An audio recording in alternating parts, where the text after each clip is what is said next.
Hi, my name is Michael Jones, and you're listening to Catholic versus Protestant. So, just tell us a little bit about yourself, who you are, what you believe, and how you came to believe what you believe. I run Inspiring Philosophy Ministries. It's an online apologetic resource. We create videos for Christian apologetic questions out there. I became a Christian probably a little bit over a decade ago. It was a long, drawn-out process. I never had a point where I just became a Christian. I studied different things, and I was probably more of a deist for a while. Never an atheist, though. And I slowly progressed to where I'm at now by reading, debating, challenging myself, and things in that way. Interesting. Do you mind telling us just a little bit of background in terms of family life? How were you raised? What sort of first inklings you had of God and religion in the home or maybe at school? Just talk a little bit about your earliest memories, if you would, please. Yeah, I was raised in a pretty fundamentalist home, attended like Young Earth Creationist church, tribulation, rapture, all that kind of stuff. And it really didn't really click with me. I didn't really like going there. I didn't have a lot of friends there. I got picked on there. I've told this before. One time I was taken from church to the hospital because I got a concussion. So it wasn't a really good place for me. And so I think the reason I started to leave Christianity was because I had some friends that were more atheist or agnostic from high school or in my family even, who were more friendly to me. And I was like, well, I like these people more. I'll just go more sort of this way. And slowly I did come back. I probably was helped from a lot of my parents in some ways because they kind of changed their tone a little bit and just realized, that maybe we shouldn't really be this super fundamentalist anymore. Hmm. I'm not familiar with your work, so maybe just paint a little picture of your project in terms of where you place the emphasis, please. Well, I mean, that's a good question because I cover a lot of areas. I don't do politics, I will say that. No, I've only maybe done one video related to that, and it was on abortion.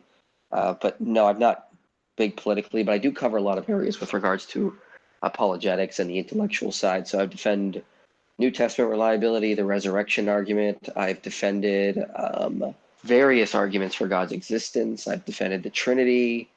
I'm working through the Old Testament now, so I'm going to do a whole series on Old Testament reliability, explaining old difficult passages in the Old Testament as well as biblical archaeology.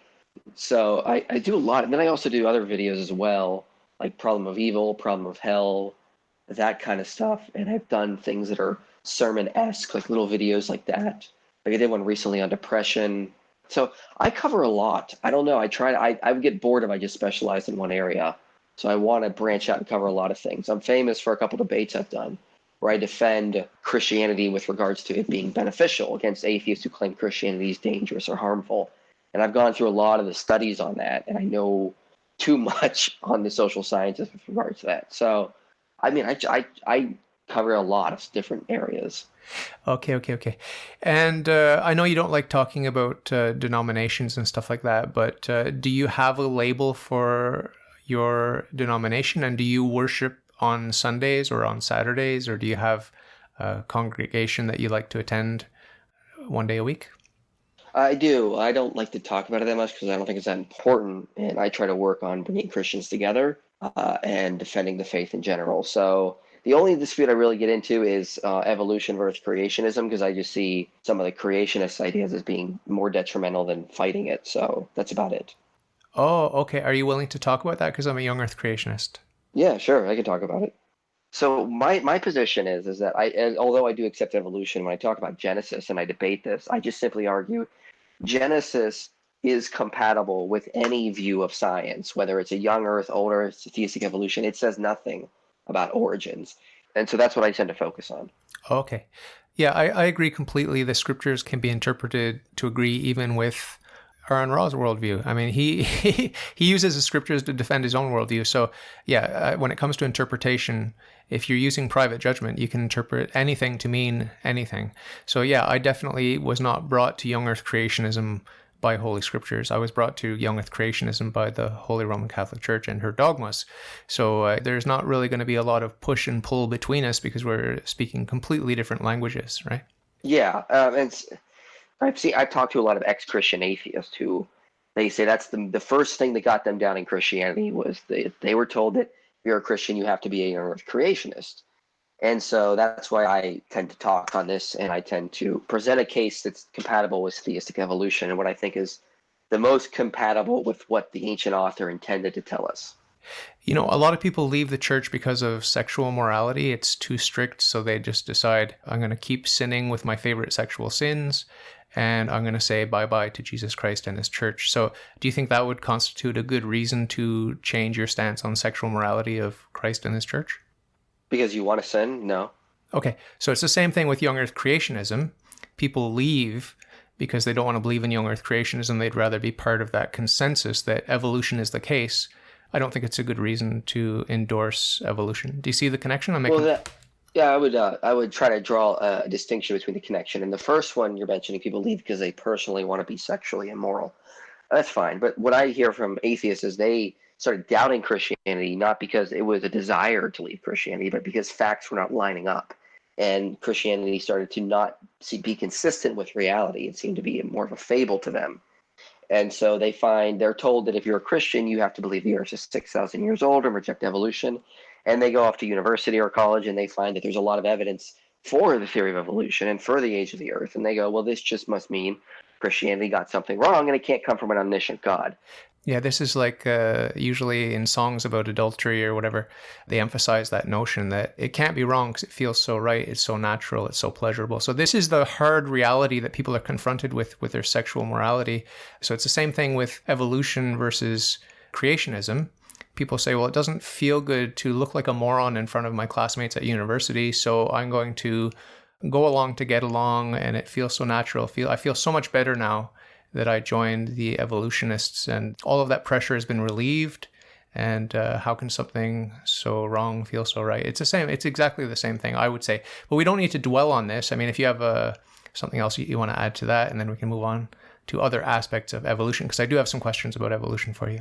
Yeah, we can talk about that. I would just say that when someone is in that situation and they're told you have to hold to a young earth to be a Christian, if they knew there were other views out there, if they knew that Genesis in its ancient Near Eastern context says nothing about the material origins of the universe, then they can't use that excuse. And again, it'd be a little bit harder because they wouldn't look stupid. They wouldn't feel like it's stupid. So the feeling results from bad intellectual knowledge about the situation. If we can attack that intellectual misunderstanding and show that, well, that doesn't exist, then they wouldn't have that feeling. And again, it would be much harder for them. Again, I do admit, as David Hume said, reason is and ought to be a slave of the passions. It can never pretend to serve any other area. I understand that, but it's still on the other aspect. People still have reasons that cause them to start doubting. And if you can nip those reasons in the bud, there's going to be a lot less doubt and a lot less people to pursue other desires they have. Because I don't think every ex-Christian just had desires to leave Christianity. I think they had desires for why they wanted to stay Christian and desires to leave Christianity, and ultimately the other desires won out. And so we have to recognize that the human psyche is a mixed bag. It's much more complicated. It's a mix of desires, motives, reasons, and a whole host of other issues. And if we can show Christianity is intellectually superior, that's going to make people want to desire to be a Christian because it's not only right, it actually looks intellectually superior. So with the flood, do you think that God promised that there would never, ever again be a local flood? Or do you think he promised that there would never, ever again be a worldwide catastrophic flood? Which do you think is more likely? Well, I think in what he's talking about there is the scale of the flood that actually happened. We can actually look in the geological record from that time period, and we can actually see that there was, in the Persian Gulf period, a catastrophic flood, unlike proportions of what we've seen since then. We're talking about a flood that would have not only filled in the Persian Gulf, which used to be a habitable landmass, but also flooded parts of Arabia and up the Euphrates and the Tigris River Valley, up to the Urartu mountain range, which is a very far extent. And since that time, that region, that land has not been flooded. So I do think that that is fully consistent with a regional flood. Do you think that Jesus believed in a worldwide flood or a local flood, like what you described? Well, he doesn't really talk that much about it or make that claim. But however, I think I can argue from Genesis 8 itself that the flood it can be understood quite easily to be regional. How many people do you think were alive after the flood 8 or more than 8? Well, more than 8 if it was a regional flood. However, there was a decrease in population around this time, but I don't think it was in a global sense. Okay. It's a dogma of the Catholic Church that the first woman was formed from the side of the first man, and that we all descend from that first human pair. But your picture will be a little bit different. I think you're going to have some sort of primates giving birth to creatures, and just paint a little picture of what you think was going on when Adam and Eve came on the scene.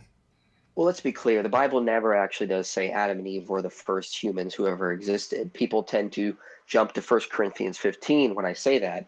But that passage also says Jesus is the last Adam and the second man. I mean, okay, obviously, he is not the last human to ever be born or the second person to ever be born. This is metaphorical language. So there is no place where it says Adam is definitively the first human. In fact, I would suggest that Genesis 1 directly says there were other humans that existed before Adam. Let's remember that what happens a lot in Genesis is you see the phrase, these are the generations of like Shem, or the generations of Ishmael or Adam. When you see that phrase, it's about 11 times or so, but it always introduces what comes after that person, or his genealogies that descend from that person. It never is talking about something that came prior to the person. Now, it shows up in Genesis 2. It says, these are the generations of the heavens and the earth. But by that same logic, what is happening is this is coming after everything that happened in Genesis 1. But that would mean that when you see the Imago Dei in Genesis 1, that's not referring to Adam and Eve. That's referring to all of humanity in general. All of humanity has been elected to be the image of God in that passage. Then, in Genesis 2, God sets up a specific sacred space, the first temple, and then anoints 2 priests, Adam and Eve, to be the first priest and priestess of this temple. So you have a human population prior to the introduction of Adam and Eve that I would say already existed. And that is because of the phrase, these are the generations of. That's introducing what happens after the 7 days in Genesis 1. Do you think Adam and Eve enjoyed special privileges and supernatural gifts from God before the fall, and that they lost them after the fall? Of course they did. I always ask Young Earth Creationists there, if Adam and Eve were originally immortal, what's the point of the tree of life? God never curses their bodies in Genesis 3 or changes their bodies. He just says, all right, well, to prevent human from becoming immortal, we have to cut them off from the tree of life. Okay, well, that implies Adam and Eve were already mortal, and what made them immortal was this special tree that God gave them. And so all God had to do was cut them off from that tree. So Adam and Eve were already mortal in that, and so they did have special gifts. They did have special tasks, special purposes. When it talks about Adam working the garden and taking care of it, those verbs are used elsewhere to refer to priestly activities in, like, the book of Leviticus, for example. So when you think, I don't know if you've ever seen Star Trek or any sci-fi like that, where they have like these hyperdrive, warp drive, and you can kick into a higher gear on your spacecraft and go really fast. This is sort of what the tree of life is like. Your coordinates have to be dialed in right. You need the proper orientation toward God. If you're in a sinful state, that's kind of like your coordinates are wrong and you're going to be launched at hyper warp speed into something that's not good for you. So the orientation has to be there before you hit this hyperdrive on your spaceship. And that's what the tree of life is. It's just an analogy, but that's why we were protected from eating the fruit of the cross, or the fruit of the tree of life, as it's called in the book of Genesis. So, but I do want to ask you about death coming into the world through sin, and death and disease and this sort of thing. And do you picture millions of years of suffering and death before the fall? Yes, there was animal death, obviously, before the fall. There was human death before the fall as well. As I said, I think Adam and Eve were made mortal. Yeah, so explain to me the significance of death coming into the world through sin. Sure. So this is based basically on one passage. It's Romans 5:12. Therefore, just as sin came into the world through one man, death through sin, and so death spread to all men because all sinned. So people say, well, see, physical death came because of Adam's sin. Well, the problem is if we just keep reading a little further, we can see that what Paul is actually talking about is spiritual death. Because in verse 14, he says, death reigned from Adam to Moses. Okay, obviously he's talking about spiritual death because death still happens today.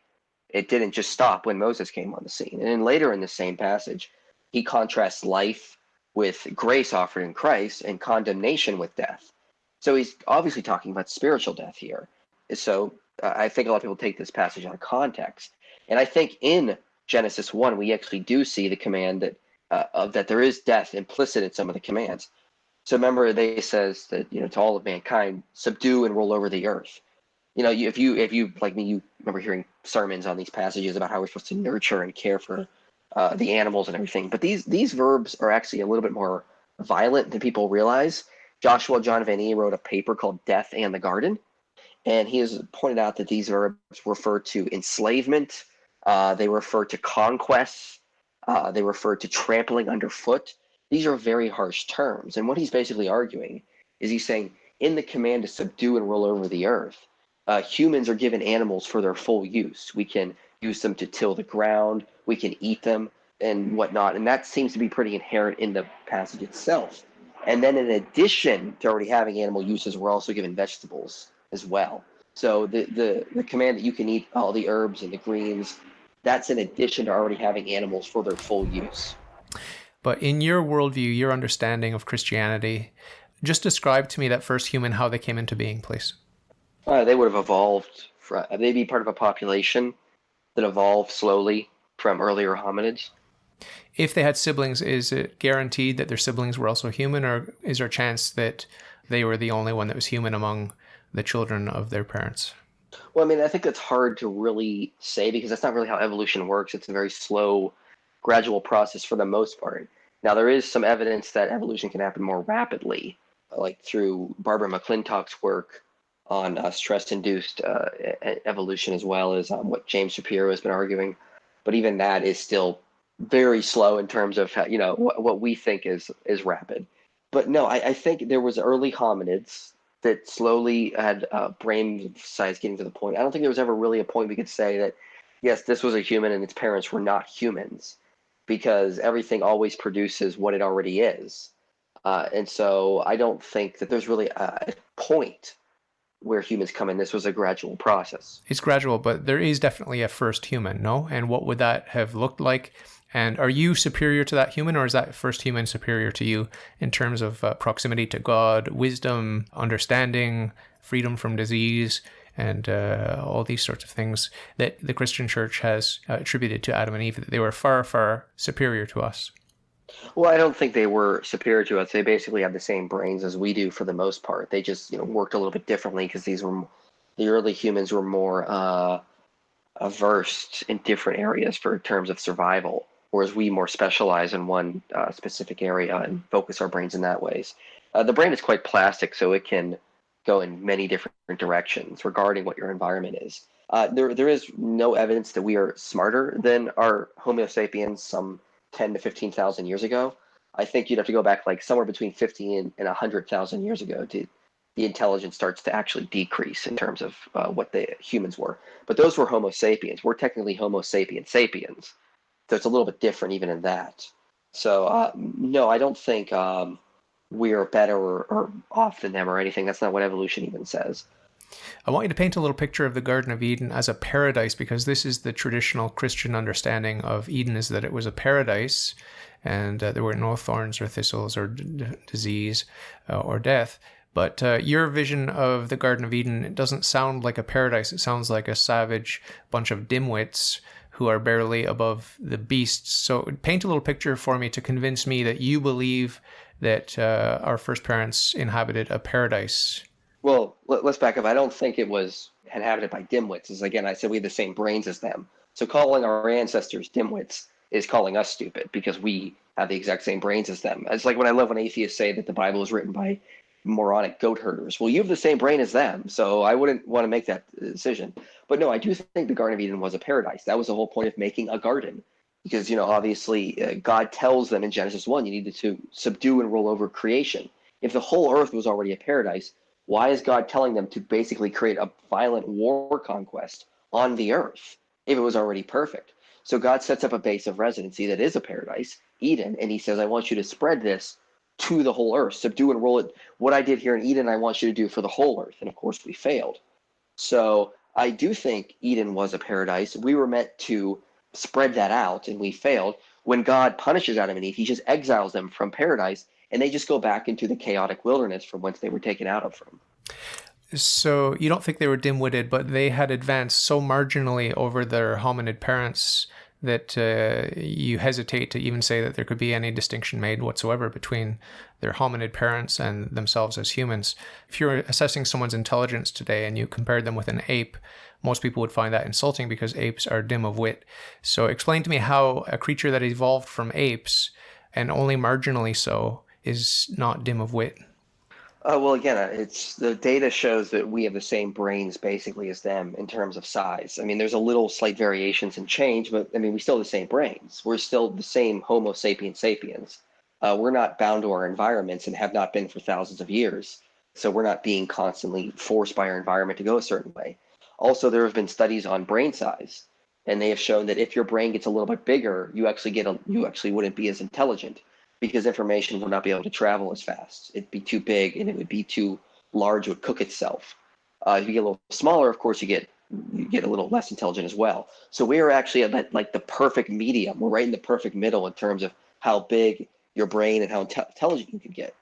So we're actually at a perfect place, and that's why brains haven't changed much since then. So to say that our earlier ancestors were dumb or dim-witted, it's just not understanding science. They have the same brains as us because our brains can't evolve to get any smarter at this point. The only reason we are doing so much better than them is because we're standing on their shoulders. You know, we have people who came before us who figured things out and made small progresses, and their children made small progresses, and so on and so on. So again, we have the same brains as them. And when people say it's an insult to be called an ape, I mean, technically hominids are still classified as apes. So it's just more about the person making the insult than the person they're insulting. Okay, so it seems to me that you want to have your cake and eat it too. You want to say that a non-human beast gave birth to a human at some point in time, and that the difference is negligible, but on the other hand, you want to say that that negligible difference is very, very significant because they were human and because there's that quantum leap in terms of intelligence. I think, unless you're telling me right now that you would not consider it an insult if I evaluated your intelligence and compared you to an ape. I think you're going to have to choose which way you want to go with this, right? I'm confused on what you're saying because I don't say a beast gave birth to an animal. That's not what evolution says. Evolution says what the offspring is always the same thing as its parent with slight variations, just like it is today. You know, I have blue eyes, neither of my parents have blue eyes. So, I mean, my hair is slightly different. My facial structure is slightly different. There's just, you give birth to the same species always. That's what the main theory of evolution is, just with slight variations. So we still inherit everything our ancestors were. So we're still apes, we're still hominids, we're still Australopithecus, we're still tetrapods, we're still eukaryotes. So the same way a Great Dane will always be a dog and it will always produce Great Danes. Its descendants will always be Great Danes. They will just keep modifying and descending into other variations as well. So we still are hominids, we're still primates, we're still tetrapods. So there was never a point where a non-human gave rise to a human. There was a hominid that gave rise to a human that we could classify as Homo sapiens sapien, maybe based on slight brain size differences. But again, there was never a perfect point you could say that a human came in, because that's just not how evolution works. Yeah, this is why theistic evolution falls flat, because you have to, on the one hand, you have to deny that there were first humans, because this change is so gradual. And then on the other hand, you cannot deny that we are made in the image and likeness of God, right? We have free will and reason, whereas the apes don't, right? So let me ask you this then about that. So you would say that to have free will and reason is to be the image of God. That's what it means to be in the image and likeness of God, yeah. Okay, so then that's, as Michael Heiser has pointed out, that's a pro-choice argument. You're giving arguments to pro-choicers because you could say that a fetus can't reason yet. It doesn't have free will. So when does it become the image of God? At some point during gestation when it gets those things? That even the single cell, the zygote, it has a free and rational soul. So it has a soul. The zygote has a soul, yes. Okay, so where in the Bible does it ever say that humans are ontologically different from animals? Because we see several places where it says animals also have what we commonly translate as souls and nephesh. I don't actually think that means soul. Yeah, they have a soul. It's just not a rational soul. And plants have a soul. It's not a rational soul. But I'm not a Bible-alone Christian. I'm a Catholic, so I have sacred tradition and sacred scripture. And I have a living magisterium that tells me how to interpret the scriptures and how to interpret the sacred tradition. And as it says in the Bible, the church is the pillar and ground of the truth. And if everything were written down, the world could not contain the books, as St. John said. So we can't be a Bible-alone Christian. That doesn't make any sense. We need a living magisterium to explain the sacred deposit of faith, which includes sacred tradition. Well, hold on. Let me respond to that. So let me get to my point I was trying to make earlier. Okay, so the problem is that ancient Near Eastern scholars, people who specialize in Hebrew, will argue that's not what the Imago Dei even means. This is a common misunderstanding. The Imago Dei, and actually the grammar of Genesis 1:27 is actually more verbal in how it states in Hebrew. It's more about saying, let man image God. It's actually the same thing it means in the New Testament when it says we are called to conform to the image of his son. The image of God is the exact same thing in Genesis. It means we are called to image God. We are elected by God to be his representatives on earth. It's not, again, it's consistent with my view of Genesis. It's not about material creation. And you can read Michael Heiser in The Unseen Realm, J. Richard Middleton in the book The Liberating Image, as well as John Walton's book, The Lost World of Genesis 1 or The Lost World of Adam and Eve. There's just a lot of data which shows that that's not what the image of God ever meant. It doesn't mean a soul. It actually refers more to being elected. Do you believe that humans have free will and reason? Yes. Okay. Do you believe that any non-human animal has free will and reason? Yes. Okay. That's not the Christian understanding traditionally. So this is something of a novelty or an innovation. I mean, there are lots of innovations and heresies floating around, but the traditional Christian understanding of being made in the image and likeness of God has always been that we are endowed with free will and reason, and that we are the only animals that are endowed with free will and reason. So that's my Catholic position. That is, you're absolutely right. That is the traditional Christian understanding it. The problem is that I'll just flat out say it. The traditional understanding can be wrong. And a lot of traditional Christians don't like it when I say this, but that's just a fact. The golden age of biblical interpretation is now. The early church fathers did not have the Dead Sea Scrolls. They did not have the archives at Mari. They couldn't even read Egyptian hieroglyphics. They didn't have the Code of Hammurabi, the Enuma Elish. They didn't have the wealth of knowledge we did. In fact, they didn't even have as many manuscripts as we have in terms of understanding the cross-cultural analysis from different areas. We're able to bring all this together, whereas they were isolated from different areas and can only communicate very little by different letters. So the fact of the matter is that I rely on scholars today who have a far more wealth of data. I'm not saying that the early church fathers are wrong in everything, but the data just constantly keeps coming in, giving us a far better understanding of the biblical world in terms of what it was understood within its cultural context. We know far more about the Bronze Age today than they did during the Church Age, 1,500 years ago. Come, let us make a name for ourselves. Do you believe in the Tower of Babel story, that it literally took place as described? Yes. Okay. So this is what I think of when you start describing the genius that we have today and how we are finally being enlightened by these scholars. To me, that's laughable, but I want to get back to evolution. I mean, you picture a universe that's billions of years old. So you picture a cold, dead universe, and then suddenly life arises, and then one configuration changed into this more sophisticated configuration. Are you willing to admit that that cold, dead universe in the beginning, 14 billion years ago or whenever it was, are you willing to admit that that cold, dead universe had the potential for human life built into it, and that potential is merely being expressed as it actualizes before our very eyes today? Yeah, I've done videos on this. I've argued life was inevitable. I've actually argued that life is constrained to bring about certain structures. In fact, I say that God finely tuned the universe to produce life the way it is. Right. So everything has the potential for everything else, right? This is the grand web. This is sort of the pantheistic view. Everything is contributing. And so when Kent Hovind makes fun of evolutionists for believing that rocks turned into humans, you say, yeah, because the rocks had potential to turn into humans, right? No, we don't say everything has a potential to be everything else. That's just not the way the science works or anything has ever said that. But no, take a snapshot 14 billion years ago, that cold, dead universe, and then take a snapshot today. So in the first snapshot, you've got everything that is 14 billion years ago, and then compare it with the second snapshot today, and that's everything that is today. So everything that was before had the potential to become everything that is today. That configuration of matter, energy, and space-time was rearranged because there was the potential within it which actualized. This is all I'm saying. Okay. So that's your picture of evolution, right? That's not evolution. That would be cosmology if you're going 14 billion years back. No, but listen, there was the potential within that cold, dead universe 14 billion years ago. There was the potential. that has been actualizing for 14 billion years. And then today we have the picture that we see today with humans and all the diverse flora and fauna on this planet and perhaps on other planets, right? So that potential was there. Everything that was 14 billion years ago had the potential to become everything that is today, right? That's what you see? Mm-hmm. Yeah. And you don't want to use the word evolution. You could just use the word change. The change from potentiality to actuality. This is a fact of history, according to your worldview, that potential was there and that potential has been actualizing, right? Yeah. Okay. And that potential of a cold, dead, meaning not alive universe changing into what we have today with all the life, the diversity of life that we have today on Earth. You would see that as largely a natural process, right? It was a natural process, yeah. And do you think that the human soul is created by God for each individual at conception? What is a soul? It's the essence of the person. It's a non-material, supernatural essence of a person. It's a rational essence and a volitional essence. There is free will and reason. So I would define that as the conscious, self-aware agent.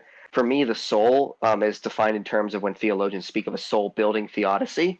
So the soul is different than the mind in that sense. The soul is your personality, your will, your thoughts, your dreams, your hopes, your desires, and that's built up over time. Your soul changes every day on that definition. And I think what you're referring to is like the conscious self-aware agent, the mind. And so when I talk about the conscious self, I don't think God is up there chucking minds into fetuses from heaven or anything.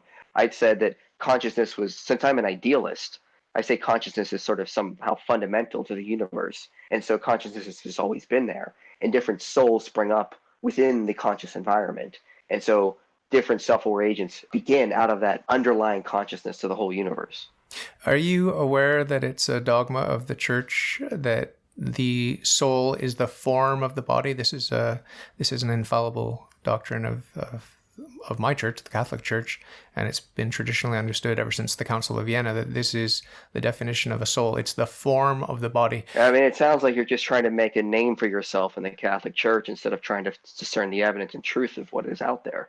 So, I mean, you could say that about me and my scholars, but I could say the exact same thing about you and your traditions. Yeah, I didn't start my own church, though. But are you aware of the fact that the soul is the form of the body? This is the traditional teaching of the church. And what do you make of that dogma? I reject it. What do you think about the miracle at Cana when Jesus turned the water into wine and there were 6 jugs of water, right?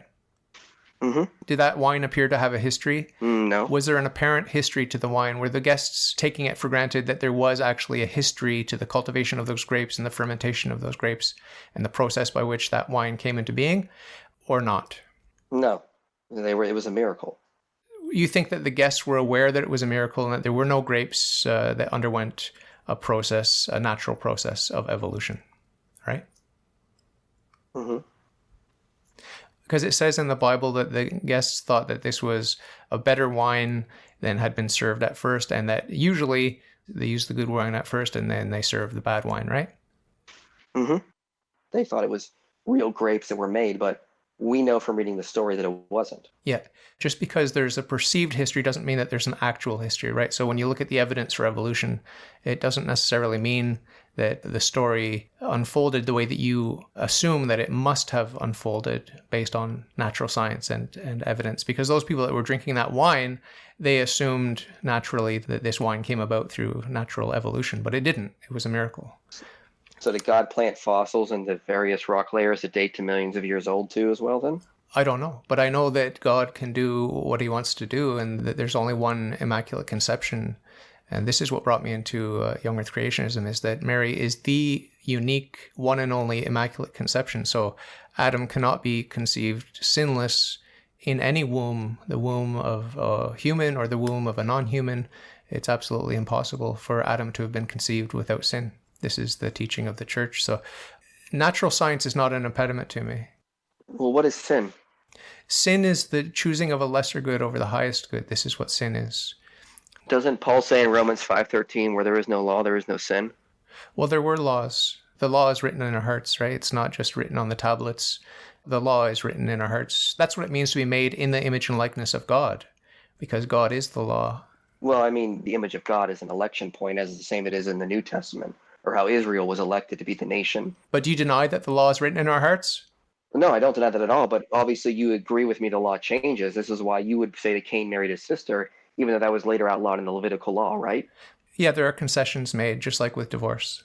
Jesus explains that in the Bible. Okay, so then if there was not a specific law yet given to Adam prior to Adam being the first priest, then obviously he could not have sinned against something like that. Like, for example, there was no law to eat against the tree of knowledge of good and evil prior to God actually giving that law.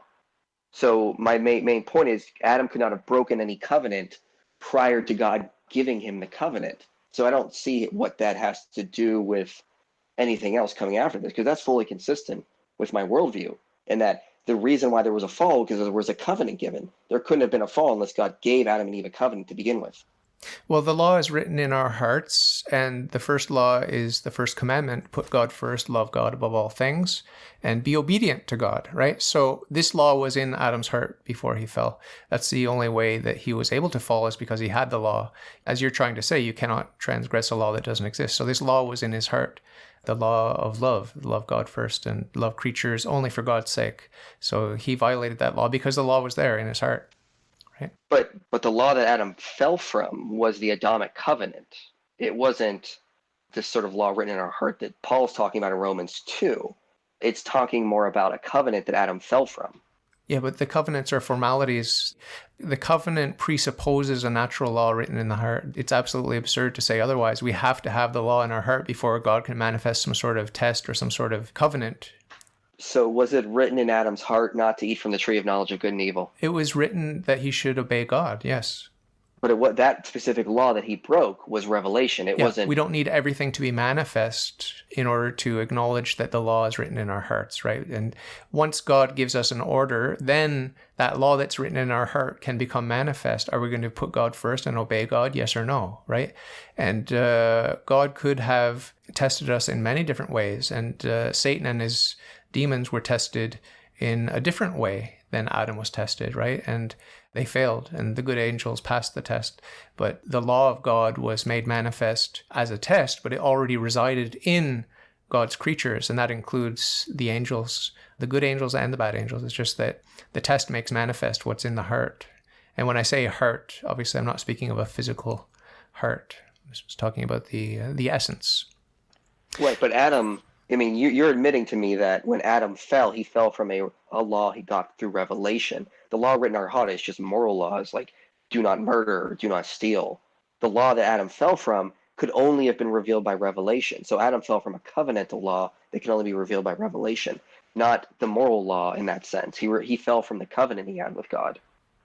No, it's all a violation. If you break one commandment, you've broken them all. And if you violate your covenant with God, you violated all of the 10 commandments. We're finite creatures, and we need to have manifest concrete reality by which we can show forth our love of God, or by which we can show forth the evil, selfish rebellion that's in our hearts, right? So it's neither here nor there what the test was, what the covenant was by which God saw that his creatures strayed from him. The fact is that that law is in the creature's heart to begin with, and then we can show forth what's in the heart. But I want to talk a little bit about the future of humanity. You have this picture of evolution, and you say that only a human can produce a human, things produce after their own kind. A lot of transhumanists would disagree, and Friedrich Nietzsche talked about Übermensch and all this sort of overman, and some heretical Catholic theologians have speculated about some omega point in the future where humanity is going to evolve into some sort of wonderful union with Christ. And I want you to talk about the future of humanity as you see it in the context of your theistic evolution, because it seems completely absurd to me that we evolved from lower creatures and yet we're done evolving and there's nothing more fantastic in our future. So just paint a little picture for me of the future of humankind. You know, you've all seen that icon of the different primates standing more and more erect, and you're able to imagine some sort of evolution in that way in the past, right? Yeah, we have an evolutionary path for which we sort of diverged into this certain branch that we're on now. Well, your mother's mother all the way back will, according to you, go back to a eukaryote, right? Right. Okay, so if you were to sort of paint a cartoon picture of some of the highlights on that journey from eukaryote to human, and then project that, extend that into the future, why is it stuck on the human, or is it not stuck on the human phase? Is it going to evolve into something equally fantastic when you compare a human with a eukaryote and then the future thing with the human? Is it not bound to be just as exciting and wild? And you know what I mean? Well, no, as I said earlier, there was a paper called Evolution of Human Brain When Bigger is Better by Michael A. Hoffman, and argued that basically in terms of our brain size, humans have basically stopped evolving. And, a lot of evolution results because organisms are constrained by the environment. We're not constrained by our environments anymore. We're bending environments to fit us. So I think in a lot of ways, we are basically not evolving into new ecological niches as other organisms still do today. So no, the future is basically human. This is why I have said before that my view of evolution is not neo-Darwinism. It's more of a structuralist view, where if you were to rewind the tape of life and start over, you would get human life again or something very similar, because in nature there are inherent structures that are meant to come about, and there are end goal points. Human life is an end goal point, and that's our future. So it's like a tree. You've got the seed, and then it develops, and you get the roots and the trunk and the branches and the flowers and the fruit. You're saying, in a sense, that we are the fruit of this beautiful tree, but we're still connected with those ugly and dirty and smelly roots down below. Well, I wouldn't describe them as ugly and dirty or anything like that. Oh, well, if I slapped it on your dinner plate, I think you would change your mind, right? I don't get what you mean by that. Well, if I offer you an apple, you'll say thank you. But if I give you a dirty, smelly, worm-covered root of the apple tree, you're going to say, what the heck are you doing? This is an insult to me. Take this off my dinner plate. You see what I mean? That's why I referred to it as ugly, smelly, and dirty, because it's full of dirt, the root, right? This is common sense. And there is a hierarchy in being, between the rock, the plant, the beast, and the animal. But you're admitting as much when you say that we are the termination of this fantastic evolution from eukaryote to human being. We are the apogee or the climax of this, right? Well, you're describing in terms of what you subjectively find disgusting. And this is actually a weird argument I get from Muslims against God being omnipresent, because they don't like saying that God is omnipresent in crap.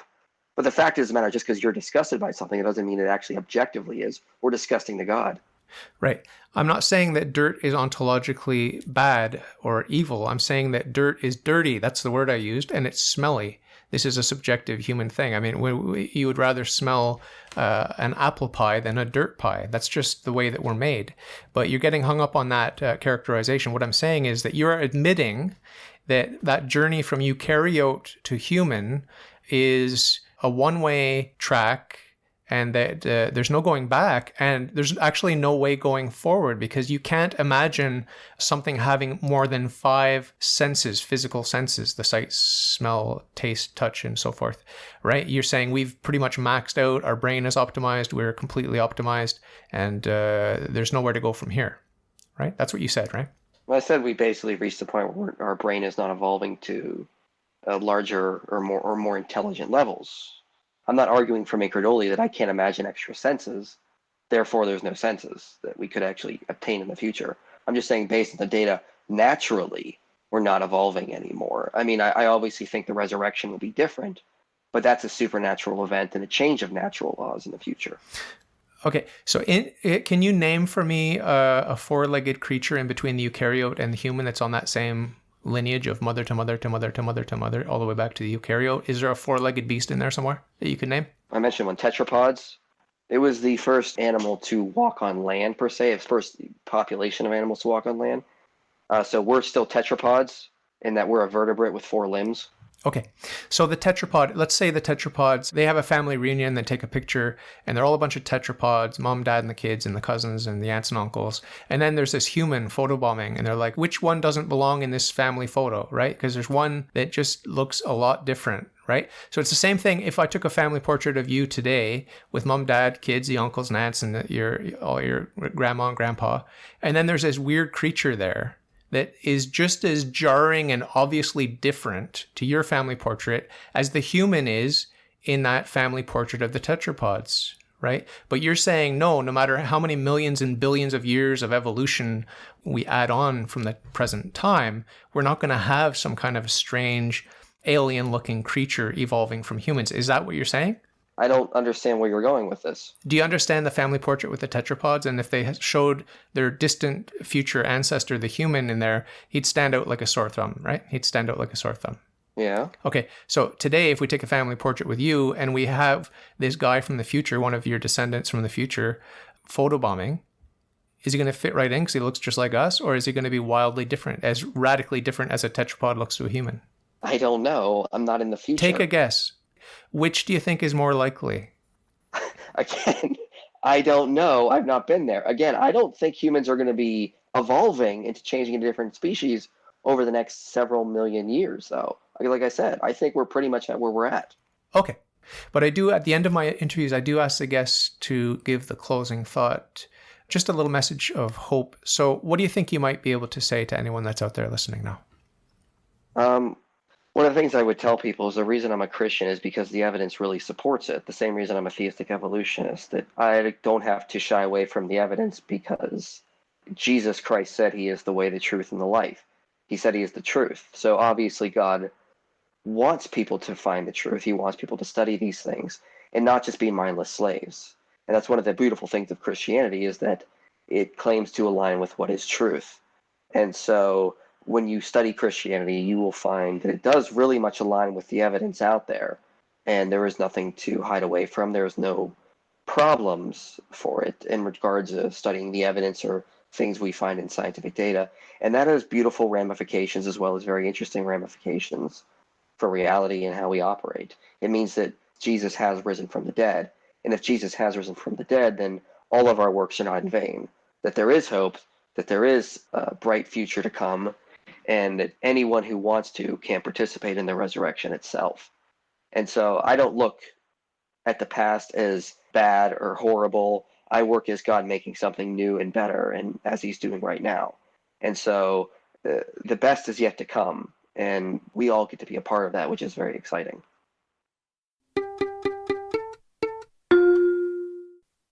If you like your worldview, if you think it's swell, if you got some questions, ask me and I'll tell. All you got to do is ask. All you got to do is ask.